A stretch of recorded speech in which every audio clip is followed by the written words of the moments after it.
Hello everyone guys, आज हम लोग देखेंगे जीके जीएस की ट्रिक में पार्ट 40। मतलब ये हमारा 40वां पार्ट है। इसके पहले 39 पार्ट तक ऑलरेडी आ चुका है। अगर आप नहीं देखे हैं तो डिस्क्रिप्शन में लिंक मिल जाएगी, वहां से आप जरूर देखिएगा।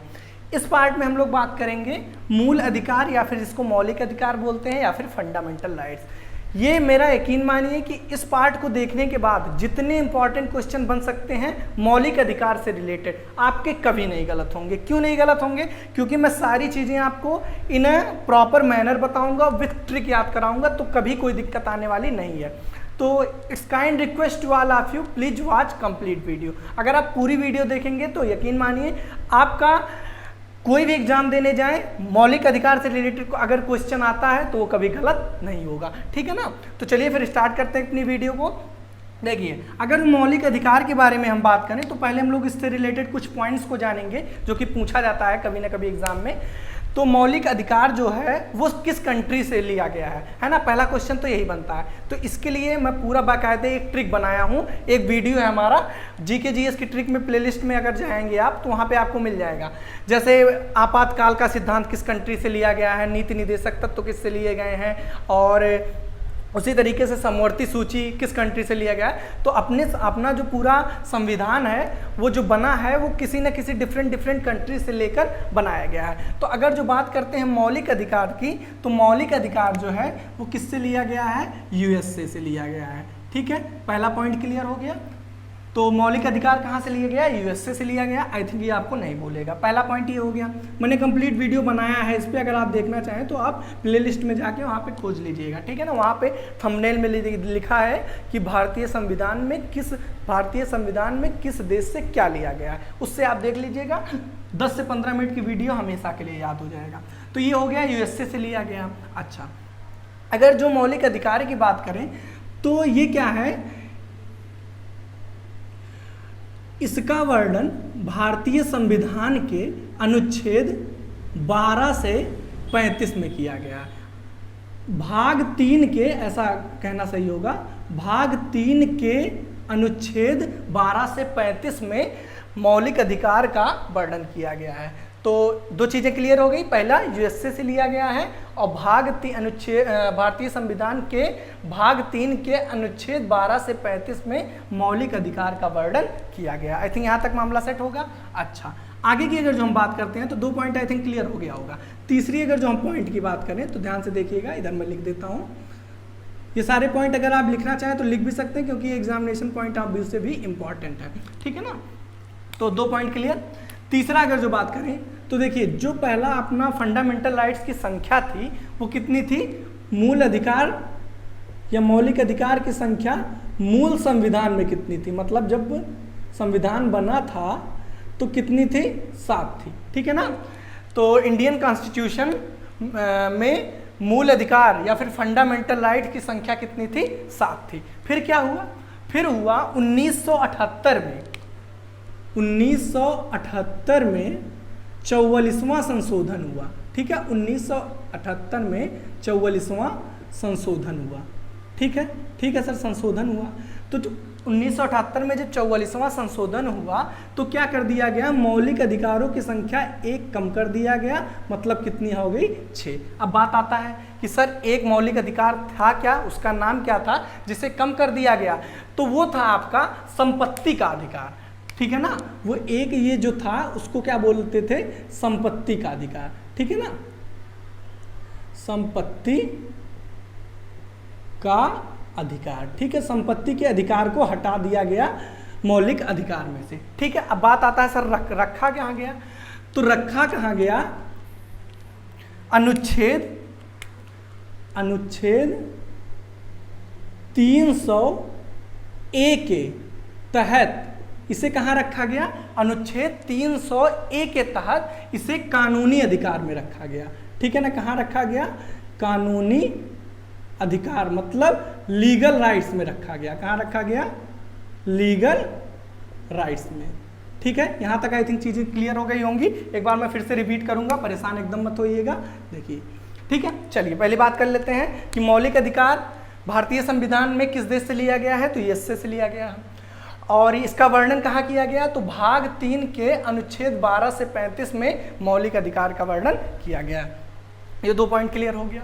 पहले मूल संविधान में मौलिक अधिकारों की संख्या 7 थी। फिर क्या हुआ, 1978 में 44वां संशोधन हुआ और तब क्या हुआ, एक मौलिक अधिकार को घटा दिया गया, उसका नाम क्या था, संपत्ति का अधिकार। मतलब प्रेजेंट में मौलिक अधिकारों की संख्या कितनी हो गई, 6 हो गई। ठीक है, अच्छा। और ये जो हटाया गया संपत्ति का अधिकार, इसे रखा कहाँ गया, तो अनुच्छेद 300A के तहत इसे कानूनी अधिकार या फिर वैधानिक अधिकार या फिर लीगल राइट्स में रखा गया, इसके अंतर्गत रखा गया। तो इतने पॉइंट्स आई थिंक आपको पहले क्लियर हो गए होंगे, जो कि आपको याद रखना है। इसके लिए खास कोई ट्रिक नहीं है, अगर आप 2-3 बार नॉर्मली देखेंगे वीडियो तो आपको याद हो जाएगा।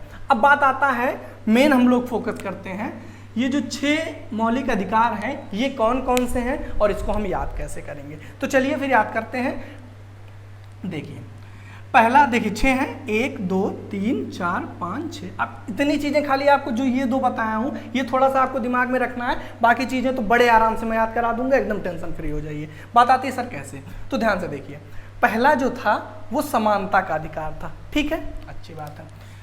और उसको अनुच्छेद 14 से, समानता के अधिकार को अनुच्छेद 1400, ये क्या है, आर्टिकल है, 14 से 18 तक रखा गया, ठीक है, अनुच्छेद है, ठीक है।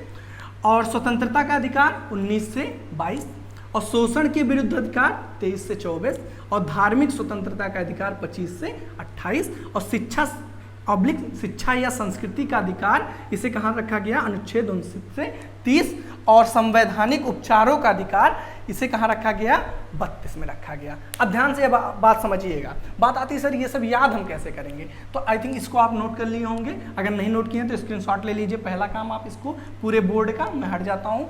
अब ध्यान से समझिएगा पूरी बात, देखिए याद करते हैं हम इसको, ठीक है। देखो पहला है हमारा समानता का अधिकार, तो ध्यान से देखना, ई मैं लिखता हूं एंड एफ लिखता हूं, ठीक है। तो सिंपल एक कहानी की तरह मैं आपको सारी चीजें याद कराऊंगा। तो ई से आप क्या समझेंगे, समानता, तो समानता का मतलब क्या होता है, इक्वलिटी होता है, ठीक है, इक्वलिटी, ओके। और स्वतंत्रता से आप क्या रिलेट करेंगे, फ्रीडम, है ना, फ्रीडम, ओके। ध्यान से क्लियर हो गया, ओके। ई और एफ, ठीक है, ई और एफ नाम के 2 लड़के थे, ठीक है ना, क्या था, सिंपल सी बात थी, ई और एफ नाम के 2 लड़के थे, ठीक है, ई और एफ नाम के 2 लड़के थे, याद हो गया, कहानी याद हो गई। अच्छा, अब उनका नाम कुछ भी था, हमें नहीं पता है, ई से आप कुछ भी नाम सोच लीजिए, ठीक है ना, और एफ से भी कोई नाम, बहरहाल हम केवल जानेंगे ई और एफ नाम के 2 लड़के थे, ठीक है ना। उन्होंने क्या किया, उन्होंने शोध किया, क्या किया, शोध किया, ठीक है ना। देखिए ट्रिक अभी धीरे धीरे याद हो जाएगी, परेशान मत होइए। शोध किया, और शोध करके उन्होंने क्या बताया कि शिक्षा जो है, ठीक है ना, बहुत जरूरी चीज है, ठीक है ना, शिक्षा जो है वो बहुत क्या है, जरूरी है, ठीक है। ये हमारा ट्रिक चल रहा है, ठीक है। तो ध्यान से देखिएगा,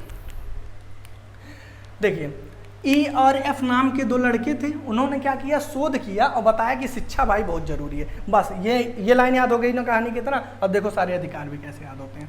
देखो ई से क्या हो गया, इक्वलिटी का अधिकार, ठीक है, पहला क्या हो गया, समानता का अधिकार। दूसरा एफ से क्या हो गया, फ्रीडम या फिर स्वतंत्रता का अधिकार हो गया। मामला क्लियर है। फिर सो से क्या हो जाएगा, और धा से, सो से क्या हो जाएगा, शोषण के विरुद्ध अधिकार, ठीक है, तो ये क्या हो गया, 3 हो गया। फिर धा से क्या हो जाएगा, धार्मिक स्वतंत्रता का अधिकार। फिर शिक्षा से, शिक्षा है ही आपका शिक्षा संस्कृति का अधिकार। अब ये जरूरी है तो हम केवल याद करने के लिए बताए, तो इसका कोई मतलब नहीं है, बहरहाल इसके लिए परेशान मत होइएगा। अब चलिए एक एक की मैं बात करता हूँ। तो देखिए जो समानता का अधिकार है वो 14 से 18 तक है, अनुच्छेद 14 से 18 तक समानता के अधिकार का वर्णन किया गया है, ठीक है। अच्छा, इसमें अनुच्छेद में सिंपल सी बात थी कि हर कोई समान है, ठीक है ना, कोई भी किसी भी धर्म का हो, किसी भी जाति का, कोई मतलब नहीं पड़ता है, हर एक आदमी उसमें क्या है, समान है। अब देखिए 14, 15, 16, 17, 18, ठीक है ना, यहां तक इतने 14 आर्टिकल, 15 आर्टिकल, 16, 17, 18 इतने तक क्या किया गया, समानता के अधिकार के बारे में बात की गई। ठीक है ना। अब देखिए उसके मतलब जैसे 14 में बताया गया समानता से रिलेटेड कुछ बातें, 15 में कुछ बताया गया, 16 में, 17 में, 18 में, ऐसे हर एक आर्टिकल में समानता से मतलब इक्वलिटी से रिलेटेड ही कुछ ना कुछ बातें की गई हैं। अब वो आपके एग्जाम में बहुत ज़्यादा नहीं पूछा जाता। देखिए कुछ पूछा जाता है, जैसे 16 पूछा जाएगा, 17 पूछा जाएगा, कुछ इंपॉर्टेंट है तो उसके लिए मैं नीचे भी आपको एक्सप्लेन करूंगा, उसके लिए परेशान मत होइए। बहरहाल अभी आप इतना याद कर ही रहिए कि समानता के अधिकार का वर्णन 14 से 18 में किया गया है और आपको याद हो गया कहां से, इस वाले ट्रिक से याद हो गया। इसको अभी बोल ही रहिए। स्वतंत्रता कहां से, फ्रीडम, ये क्या है, एफ है। तो फ्रीडम का अधिकार 19 से 22, तो 19 में भी कई पार्ट है। देखिए 19A, 19B, 19C, 19D, 19C और 19G। ठीक है ना, एफ नहीं है, जी है डायरेक्ट। तो 19A, 19B, 19C, 19D, 19, तो 19 का एक पार्ट है, उसके बाद 20 आया होगा, फिर 21। कहने का मतलब सोच लीजिए कि मौलिक अधिकार कितना बड़ा होगा। अगर हम सब कुछ पढ़ेंगे तो काफ़ी टाइम लग जाएगा और शायद एग्जाम आते आते हम सारी चीज़ें भूल भी जाएंगे। तो मैं वही चीज़ लिखा हूँ जो आपके एग्जाम में पूछी जाती है। ठीक है, तो अभी मैं इसको एक्सप्लेन करा रहा हूँ। फिर शोषण के विरुद्ध अधिकार, मतलब अगर जो आपका कोई शोषण कर रहा है तो उसके विरुद्ध आप आवाज़ उठा सकते हैं। ये कहाँ बताया गया, 23 से 24 में। कहाँ से, सो से हो गया। और धा से धार्मिक स्वतंत्रता का अधिकार। धार्मिक स्वतंत्रता का मतलब हर एक व्यक्ति अपने तरीके से पूजा पाठ कर सकता है, किसी के ऊपर कोई जोर जबरदस्ती नहीं है कि आप ये पूजा मत करिए या फिर ये अपने धर्म के अकॉर्डिंग आप चीज़ें काम मत करिए। ठीक है, ऐसा कुछ भी नहीं है। जिसका जो धर्म है उसके अकॉर्डिंग वो काम कर सकता है। तो ये 25 से 28 में इसका वर्णन किया गया। अब 25 में भी 25 है, 26 है, 27 है, 28 है, सारे जो इंपॉर्टेंट है नीचे में एक्सप्लेन करूंगा। फिर क्या है, शिक्षा संस्कृति का अधिकार। तो ये जो 5वां अधिकार है शिक्षा वाला, ये अल्पसंख्यकों के लिए है। कहीं भी पूछा जाए अल्पसंख्यकों के लिए जो मौलिक अधिकार है वो कौन सा है, तो आप 5वां बताएंगे। ठीक है ना, यहाँ मैं भी एक्सप्लेन करूंगा, परेशान मत होइएगा। ये देख लिया आर्टिकल 29 से 30 मैंने लिखा है, सारी चीज़ें बताऊंगा। 29 में क्या करना है और 30 में क्या करना है। फिर लास्ट में आता है, इसके बारे में अभी नहीं बताया हूँ, संवैधानिक उपचारों का अधिकार। तो बात आती है सर ये क्या है, तो ये समझ लीजिए जितने ऊपर लिखे हुए मौलिक अधिकार हैं, ठीक है ना, इन सबको ये संरक्षण देता है। मेरी बात समझिएगा, जो मौलिक अधिकार 6वां है वो क्या करता है, इन सारे मौलिक अधिकारों को संरक्षण देता है। ठीक है, पहली बात तो ये हो गई। संरक्षण मतलब सर नहीं समझ में आया।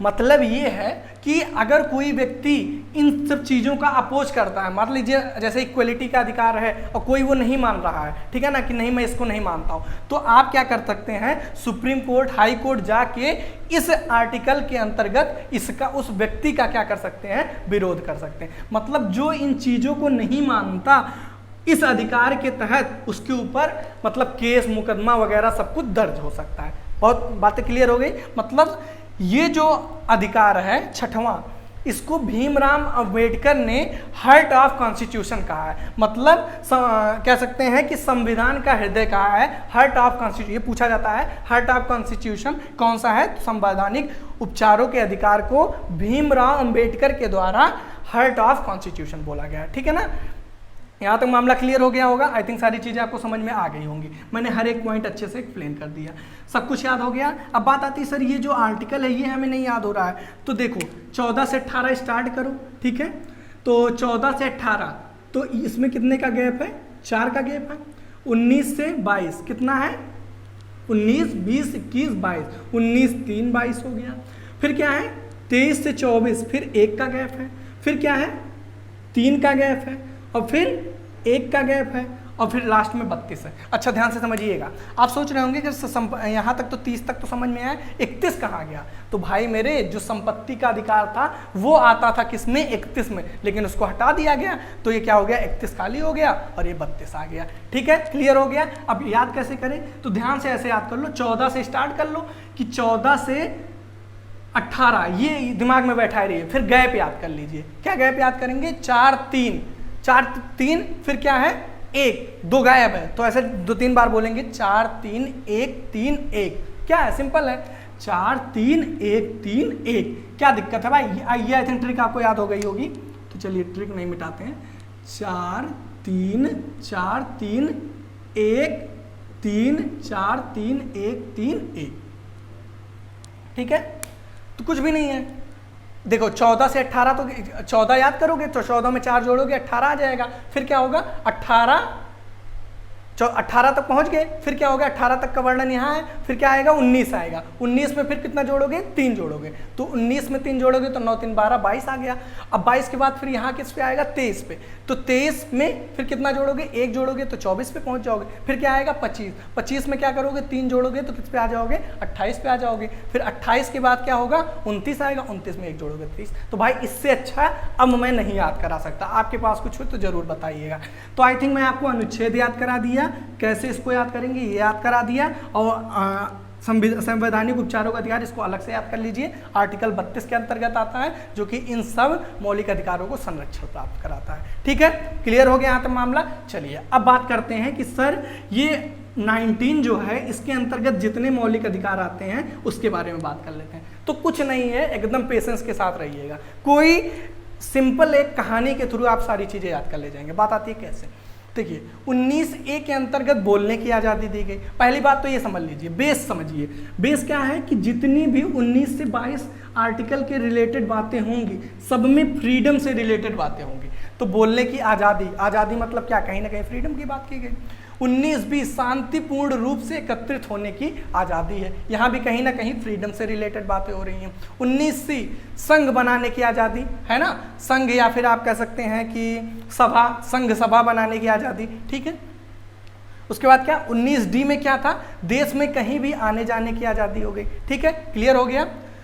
उसके बाद क्या है, डी के बाद क्या है ई में क्या है, देखिए कहीं ना कहीं आज़ादी फ्रीडम से रिलेटेड। ई में क्या है, देश की किसी भी भाग में बसने मतलब रहने की आज़ादी है कि आप कहीं भी जाके देश में रह सकते हैं केवल हाँ ठीक है। फिर क्या है 19G के अंतर्गत क्या है, व्यापार की आज़ादी है। ठीक है ना, मतलब कि देश के किसी भी कोने में आप जाके व्यापार कर सकते हैं। इतना कहीं ना कहीं सब फ्रीडम से रिलेटेड बात है। क्यों, क्योंकि ये किसके अंतर्गत आता है, मौलिक अधिकार दूसरे के अंतर्गत आता है और सब में स्वतंत्रता का अधिकार है। बात आती है सर याद कैसे है, ध्यान से समझो।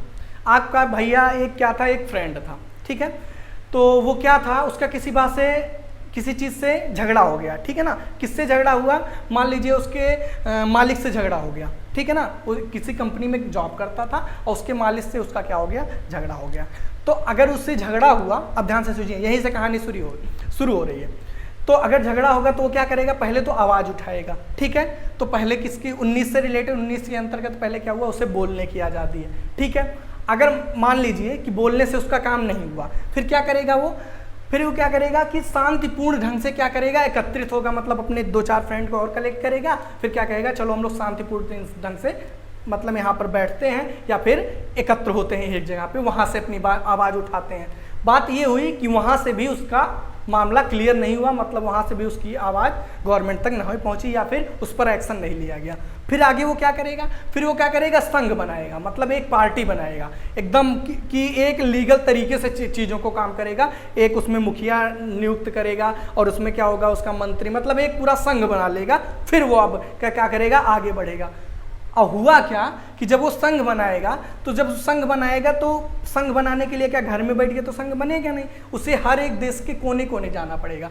तो देश में कहीं भी जाने की आज़ादी। फिर क्या होगा कि मतलब संघ बनाने के बाद वो देश के किसी भी कोने में जाएगा। ठीक है, तो कहीं भी जाएगा, पहले ये आज़ादी। देखिए सिंपल एक एक चीज़ें एक एक स्टेप बढ़ रहे हैं। अब क्या हुआ, जब वो कहीं जाएगा, ठीक है ना, देश में किसी जगह जाएगा, तो क्या होगा कि जाएगा तो केवल जैसे जब वहाँ जाने से तो क्या वो काम बनेगा नहीं, उसे वहाँ रहना पड़ेगा। क्या करना पड़ेगा, रहना पड़ेगा। भाई संघ बनाना है, आम थोड़ी है कि गए बस चले आए काम खत्म, नहीं, उसको क्या करना पड़ेगा, बसना पड़ेगा। कहाँ पे, जिस देश में जाएगा, तो देश के किसी भी भाग में बसने की आज़ादी या फिर रहने की आज़ादी। ठीक है, अब क्या करेगा, जब भाई रहेगा तो उसके पास पैसे की भी कमी आ सकती है, तो वो क्या करेगा, व्यापार करेगा। ठीक है ना, तो क्या हो गया, 19G के अंतर्गत व्यापार की आज़ादी। बताओ, सिंपल था, पहले उसका झगड़ा हुआ, वो बोला, बोलने के बाद क्या हुआ, शांतिपूर्ण ढंग से वो एकत्रित हुआ, फिर उसका काम नहीं हुआ तो फिर क्या किया, वो संघ बनाया, और संघ बनाने के बाद फिर क्या किया, वो देश के कोने कोने तक गया।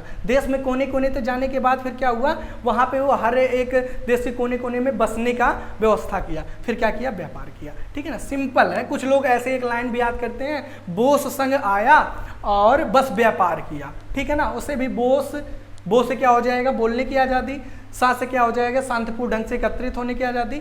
संघ, फिर बोस, ये क्या हो जाएगा, शांतिपूर्ण ढंग से, फिर संघ बनाने की आज़ादी, और से कोई मतलब नहीं है। बस से क्या हो गया जाएगा, बसने की आज़ादी, बस व्यापार किया। तो वो आई थिंक उतना रेलिवेंट नहीं है, क्योंकि आपको ट्रिक याद करनी पड़ेगी। ये एक कहानी की तरह आप सिंपल याद कर सकते हैं। आई थिंक यहाँ तक मामला क्लियर हो गया होगा, क्योंकि मैंने हर एक पॉइंट आपको एक्सप्लेन किया है, और कैसे एक्सप्लेन किया है कि आपको रटना ना पड़े, और एक कहानी के माध्यम से। तो आई थिंक आपको जानकर काफ़ी अच्छा लगा होगा।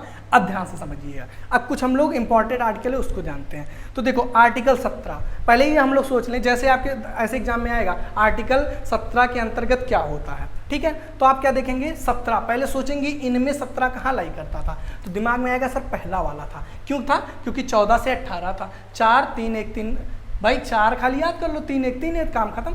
तो पहला क्या था सर, 14 से 18, और उसके बीच में 17 आया होगा। तो 17 में क्या रहा होगा, मतलब समानता से रिलेटेड बातें की हो गई होंगी। तो समानता से रिलेटेड बातें में स्पेशली जो बात कही गई थी वो क्या था, अस्पृश्यता का अंत था। मतलब जैसे था नहीं पहले कि कोई भी उच्च जाति का व्यक्ति जो है वो नीचे जाति का जो व्यक्ति है वो उच्च जाति के व्यक्ति को छू नहीं सकता, ठीक है ना। इस सब चीज़ों का हुआ था, विरोध हुआ था, या फिर मतलब ऐसा चीज़ें नहीं हो सकती हैं, किसमें बताया गया, आर्टिकल 17 में। और कहीं ना कहीं ये समानता से रिलेटेड, मतलब हर एक व्यक्ति किसी को छू सकता है, ये किस में बात की गई, आर्टिकल 17 में, ठीक है। क्लियर हो गया, समानता से रिलेटेड। आगे बात करते हैं आर्टिकल 15 में। आर्टिकल 15 सर इसी में लाई करेगा, क्योंकि 15 14 से 18 के बीच आएगा।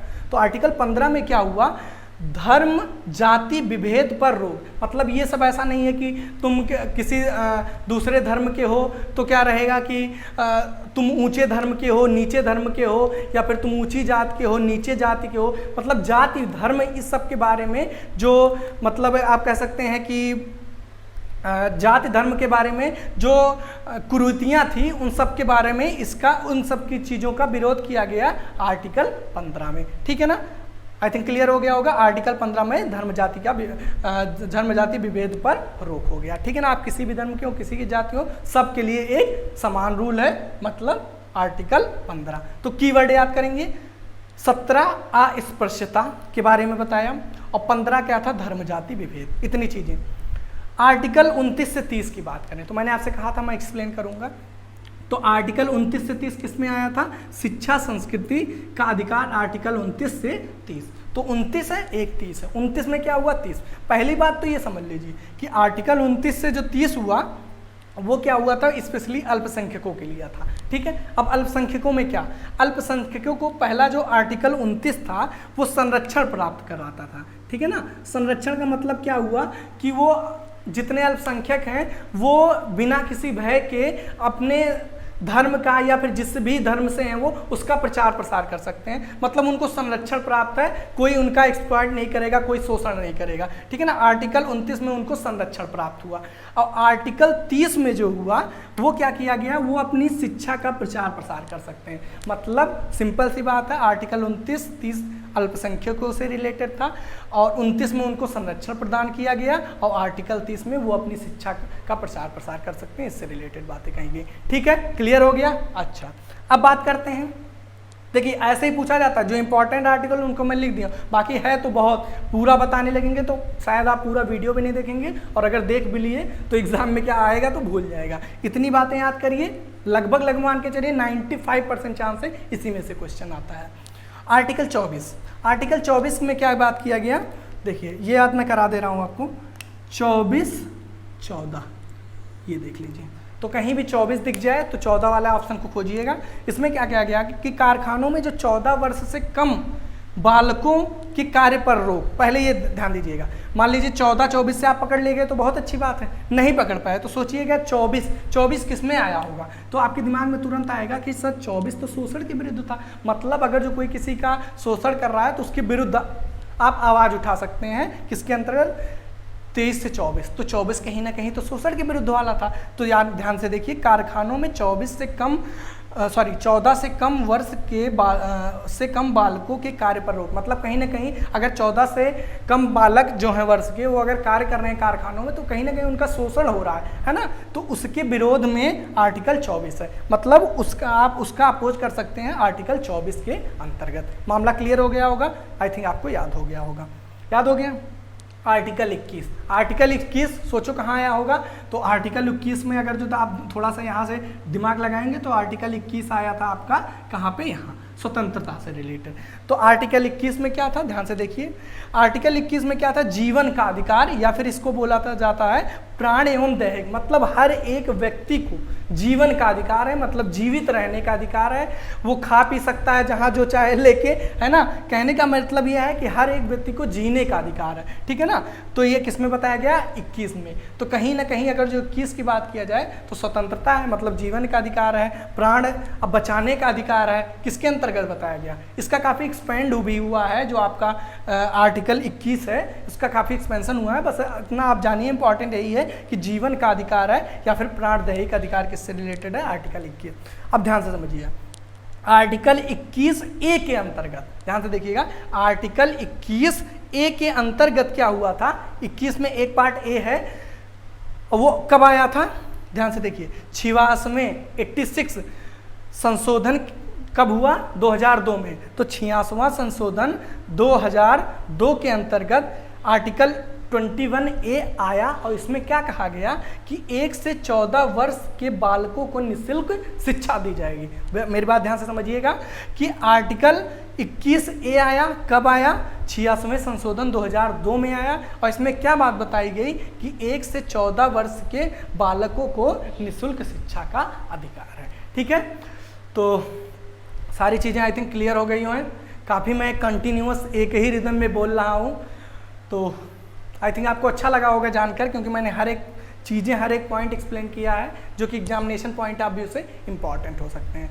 तो गाइस कैसा लगा वीडियो ज़रूर बताइएगा, मिलते हैं नेक्स्ट वीडियो में। Thank you guys for watching my video. और अगर आप कोई टॉपिक पढ़ना चाहते हैं कि नहीं सर इस टॉपिक पे ज़्यादा आप वर्क करिए या फिर इस पे ज़्यादा हमको फोकस कराइए, तो प्लीज़ कमेंट बॉक्स में बताया करिए, नेक्स्ट मैं वीडियो उसी पर बनाऊंगा। या फिर आपको कोई रिलेटेड क्वेश्चन से रिलेटेड क्वेरी है या फिर कोई भी डाउट रह गया है, तो आप चैनल के अबाउट सेक्शन में जाइए, वहाँ मेल ID मिल जाएगी, मेरी मोबाइल नंबर मिल जाएगा, आप डायरेक्ट उससे कॉन्टैक्ट कर सकते हैं। अगर मोबाइल नंबर है तो उसको व्हाट्सएप पर आप फोटो क्लिक करके उस डाउट का मैसेज कर दीजिए, मैं वहाँ रिप्लाई कर दूंगा, या फिर आप मुझे ईमेल कर सकते हैं, नो डाउट कोई दिक्कत नहीं है।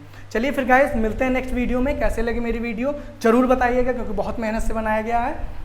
और नेक्स्ट वीडियो आई थिंक रहेगी, मैं जयपुर के बारे में नहीं सॉरी पंजाब के बारे में वीडियो बना रहा हूँ, तो उसी से रिलेटेड मतलब पूरा पंजाब को हम लोग एक्सप्लेन करेंगे अपनी नेक्स्ट वीडियो में। तो मिलते हैं नेक्स्ट वीडियो में, थैंक यू।